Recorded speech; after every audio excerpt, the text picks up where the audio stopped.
يسألوني ليش حزني ما يفارقني دقيقة، يسألوني ليش قلبي ما يريح لو ثواني. قلت أنا في داخل ما لا بشر يقدر يطيقه، قسوة الأيام ما بقت للفرح فين مكاني. قاطرت نفس الهموم السرمديات العميقة، واحرمت عيني لديد النوم لي عيا جفاني. صار قلبي جالية الأحزان لي عدى مضيقة، من عذابي صرت ما أدري وين فرحي من حزاني. والجديد إن الفرح في داخلي ضيع طريقه، شفرة الأيام تقطعها وهزت لي كياني.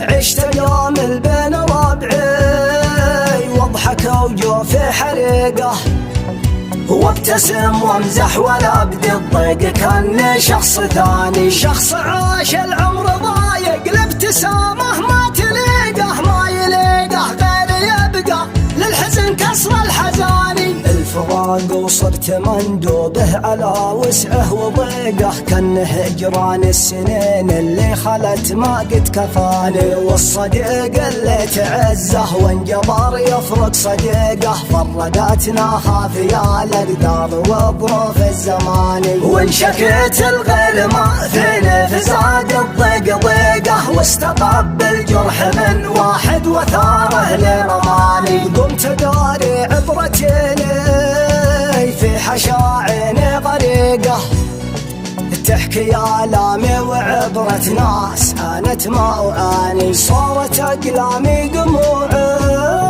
الوجد وخدودي وريقة، جرحي الدافع ومحزون القصايد ترجماني. كل ذا والقلب ما بدا غير جزء من الحقيقة، كبرياء النفس تقبل بوح وتخون المعاني. يا بشر قلبي حمل ما لا بشر يقدر يطيقه، لا تلوموني إذا ما للفرح فيني مكاني. لا تلوموني إذا ما للفرح فيني مكاني.